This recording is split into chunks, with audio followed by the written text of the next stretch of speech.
So let's do some applications of calculus for aerodynamics. One of the first things that we already discussed was to show you that you can also get this through vector calculus are the streamlines.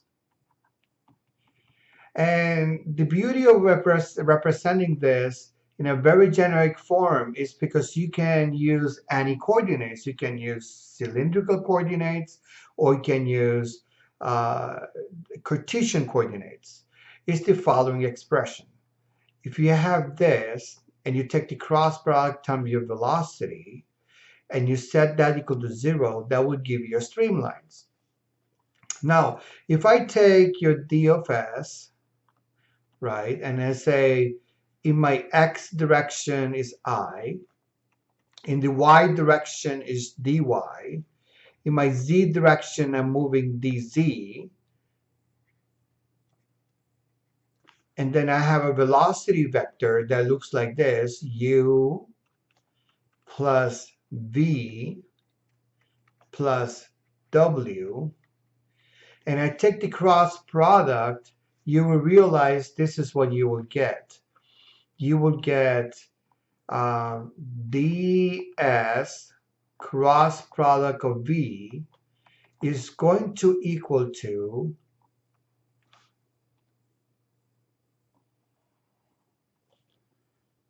I, j, k, ds goes first, dx, dy, dz, these are just the components of this vector. Components of these vectors are u, v, and w. Okay, so then just remember how you do the cross product. This is plus, minus, plus. So use the first term. This is plus I will be v times dx minus u times dy. This is minus, I'm sorry, you eliminate this row, you remain this column, you get these two. This is w dy minus v times dz. Then you have minus j. Minus j tells you if you eliminate this column and this row, you get these two. This is w dx minus u times dz. And the last one is plus, right? You eliminate this column and this row, you end up with only these two. It is v times dx. Remember, it's cross product. This times this minus u times v minus u times dy. Okay? This is k. So the only possible way this can be 0, if you have a vector of this magnitude, right? If you have the vector that looks like this, the only possible way this can be 0 is if each one of the components are actually 0. So let me rearrange this, right? So this is what I get when I say d of s cross product of v is equal to this. Now, I'm saying this has to be 0. Now, because these are orthogonal, these are all orthogonal planes, the only way this can be 0 is if each one of these individually are 0.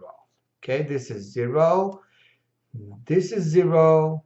So what you get is w dy is equal to minus v dz has to be 0. And that gives you w dy is equal to v times dz. And by divide v on both sides and w on both sides, I find this gives me dv is equal to dz over w. Okay, so if I go on this side now, you have w dx minus u dz has to be 0. That gives you w dx is equal to u times dz.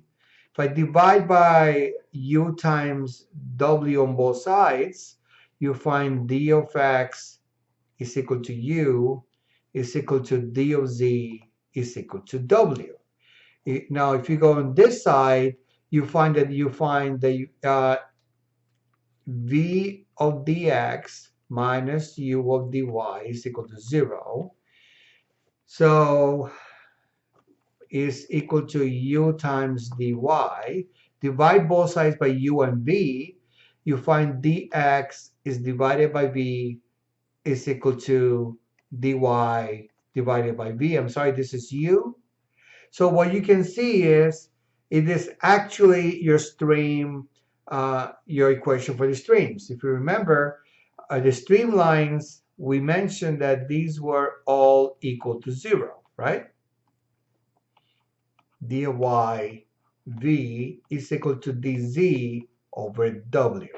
So this is what I told you, streamlines, it actually comes from this property. That's why this property is so important, because it helps you to find that. Okay. The second property that's also very, very important is what we call, we're going to call this vorticity.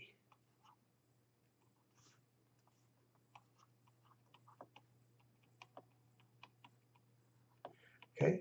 The vorticity, we're going to use the letter omega. It's a vector, and it's going to be the gradient, take the cross product, the gradient times your speed, your velocity, sorry. And if this is true, then we can find an expression. And remember, this can be for any coordinate system. So this will actually look like this. I, j, k in the Cartesian coordinate, partial of x, partial of y, partial of z, u, v, and w. Okay? And we put plus, minus, plus. And this is equal to I. So eliminate this column and this row. End up with partial of w respect to y minus partial of v respect to z plus j. Okay, eliminate this row and this column.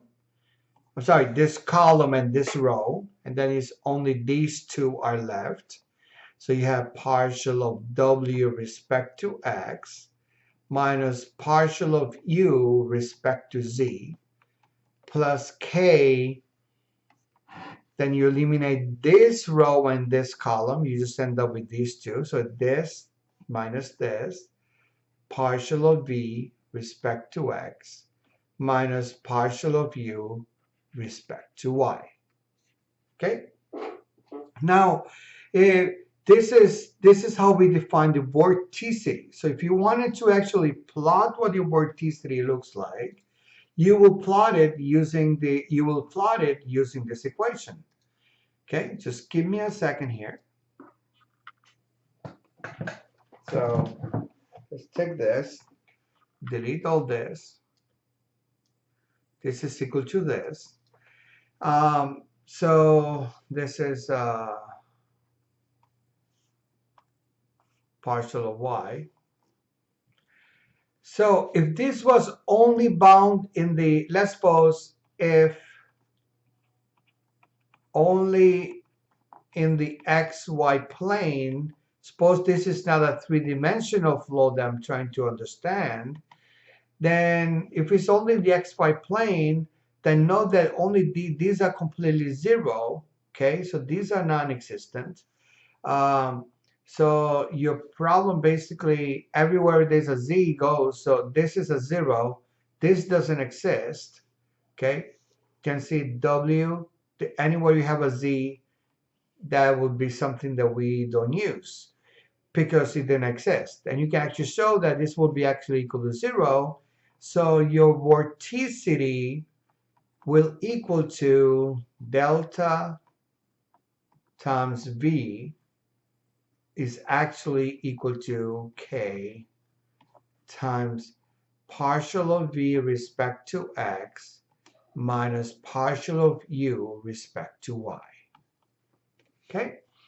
So this is the actual vorticity equation. So if you had your V and U, you can plot what the vorticity actually looks like. Now, we can say that the vorticity is convective with the fluid if it has the following property. Okay? If in addition to that, I take the dot product of that, and that's equal to 0, then I can say the vorticity is convective.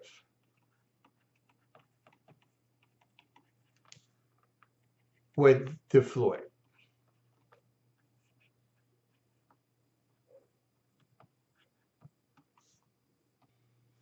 Okay? Now, another thing that we have is what we call the rate of rotation. Okay? The rate of rotation of a fluid. We will do an example where we put all this together, so don't worry. Rate of rotation of a vector is nothing else than omega. And omega, you can say, is equal to 1/2 of big omega. Okay, so with this said, so you're basically taking this big expression that I gave you here. Okay, so we know that this is actually equal to this.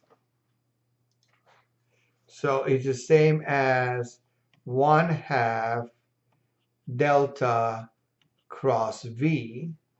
So your results, if you did all this cross product, you can show that there's a 1/2 here. There's a 1/2 all over the place. So there's, let's put it like this. Let's put the I here. Let's put 1/2. Let's put J there. It's a lot easier. 1/2, and let's put K on this side. Okay?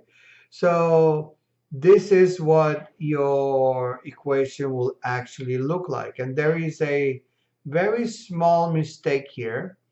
There should be a minus sign here. And if you can please fix it, it's not going to affect any of our results. There should be a minus sign. Remember, there is a minus sign there, so has to be a minus sign. Okay, so this is the complete form of your rotation vector. So if I want to know how does it rotate, that's how we know. This is the equation. Okay, so let's just put a couple of thoughts here together to kind of better understand what we are really talking about. I want you to think about a very small element, okay? And this element has moved from position. This is a very tiny, tiny element, okay?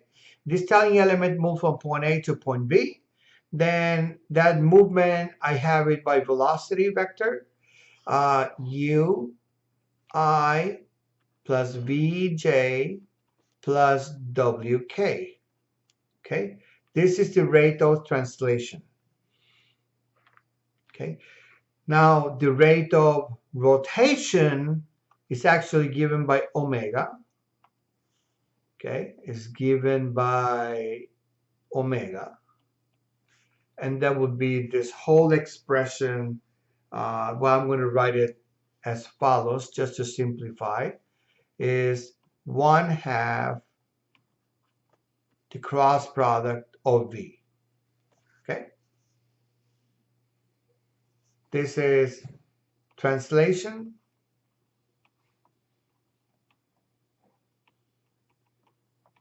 This is rotation.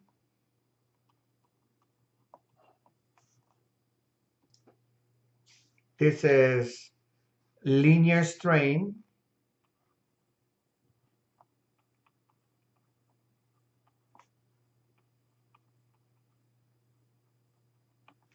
and this is linear shear strain.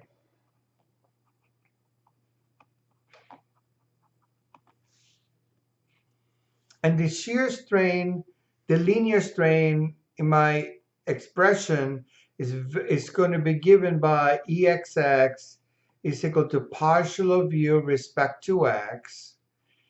Eyy will be partial of v respect to dy.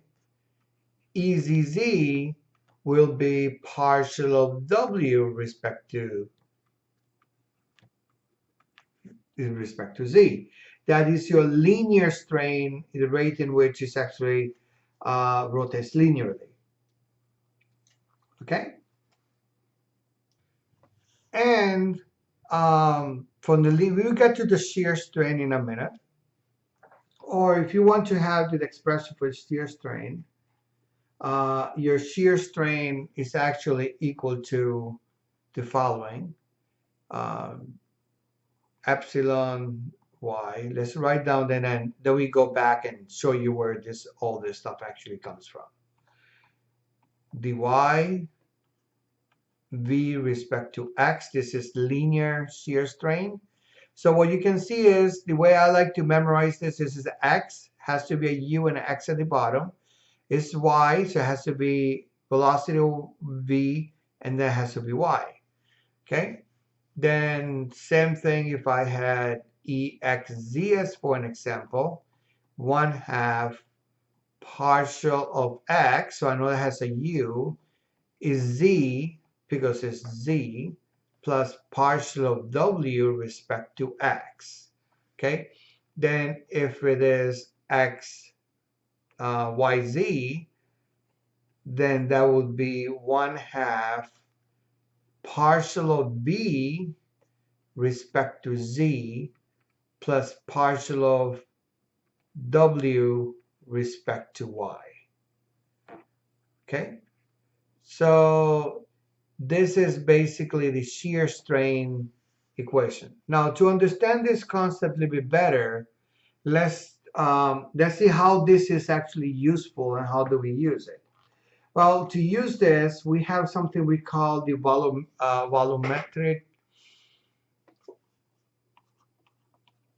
volumetric strain rate. And the volumetric strain rate, what it says is, this is 1 over the volume, okay?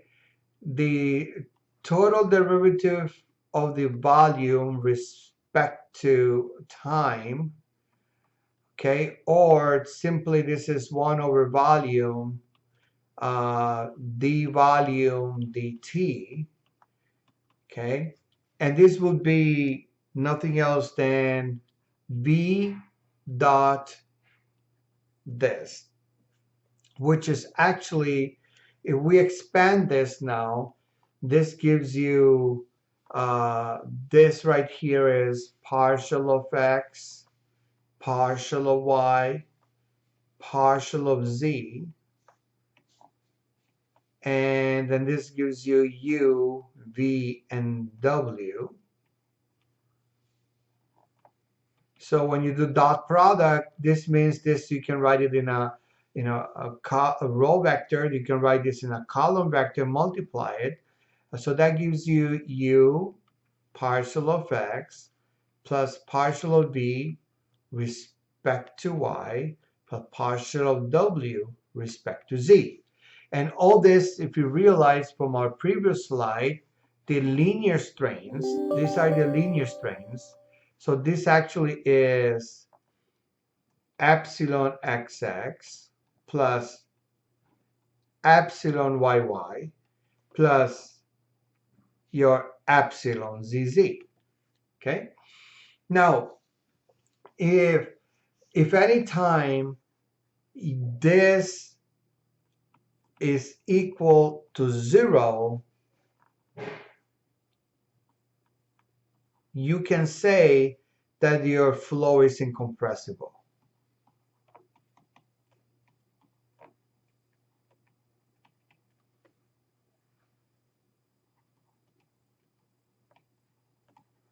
Okay? If it's not equal to 0, then it's not compressible. It's not incompressible, it has like an incompressible flow.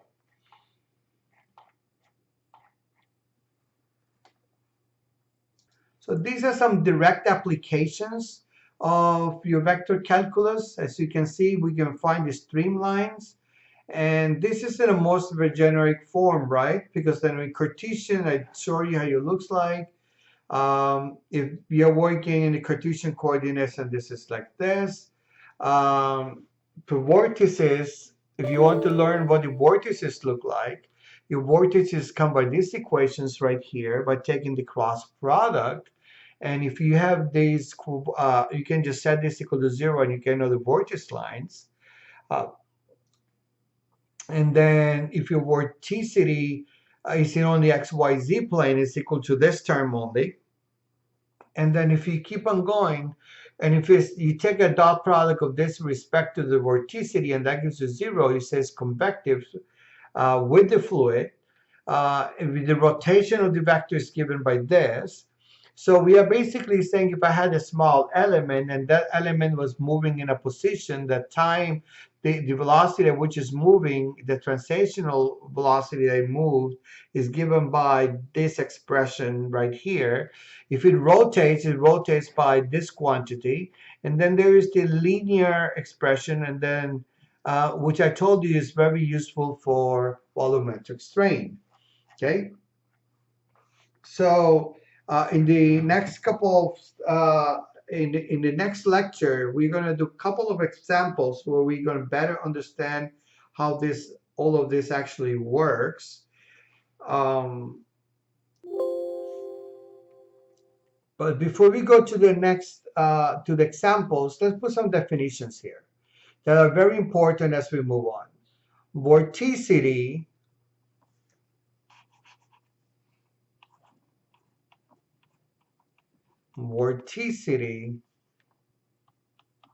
is a measure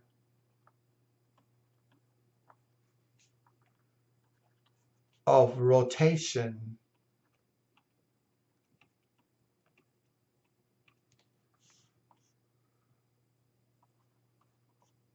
of a fluid particle.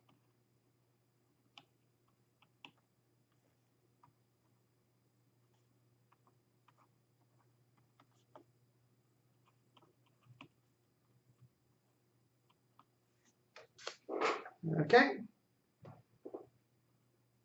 To see how that actually looks in a picture, you can see that your velocity, this is the vorticity vector and is half the rotation vector. Okay?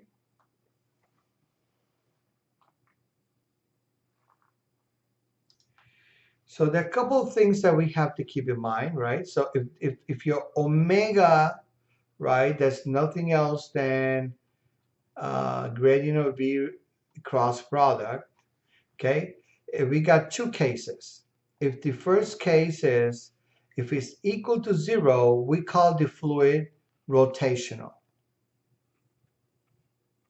It is not 0, sorry, rotational. And if it is equal to 0, we call the fluid irrotational.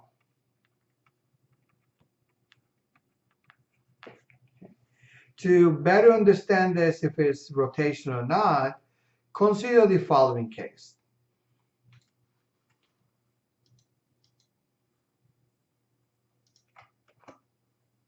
So what you can see here is your particle is moving and it's not rotating.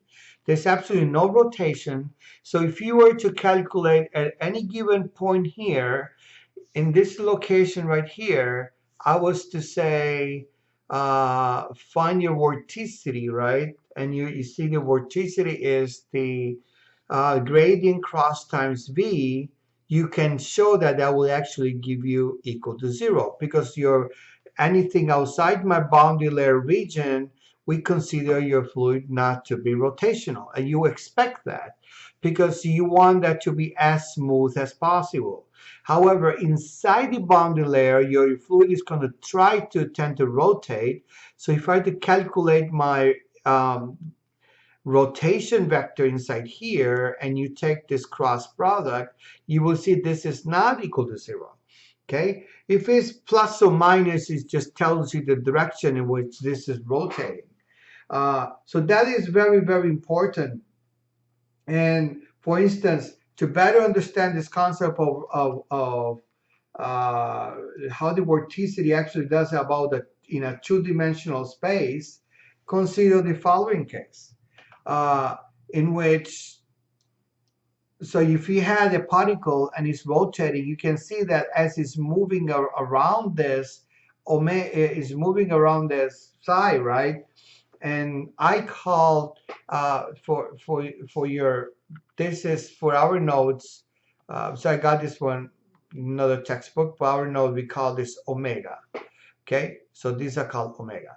So when you see how this is actually omega, and how this is actually, as it's spinning around this is how my element is rotating, as you can see. So your velocity, your rotation is important when we're studying how this actually works, how it behaves. Now, I'm going to leave this. It's very interesting derivation, and you can show to yourself that if I'm working actually in the cylindrical coordinate, your vector actually looks something like this. Okay, and once again, this is omega. Okay, so it will look something like this. And I'm going to leave this for one of the proofs of your homework, so you can show that you actually get that in your cylindrical coordinates. And if you're working only in a two-dimensional flow, for a two-dimensional flow, this is the only non-zero component. So you can show that for a two-dimensional flow, your omega, vector omega, is equal to 1 over r partial of r d theta dr minus ur d theta. Okay, so that is what it actually looks like. And what I'm saying is actually moving in a two-dimensional surface. What I'm really trying to say is, let me move all this on the side. I'm really saying is what it's trying to do is trying to do the following, right? It's rotating about this, and this element is actually rotating because it just goes here. You can see how the element rotates because it's rotating about the z-axis, right? I forgot here, sorry. This is a k missing here for the z direction, okay? So these are some of the things that you need to know, you kind of keep in mind as you are doing this. But let's do some examples, and then we will continue this discussion further, in a future lecture.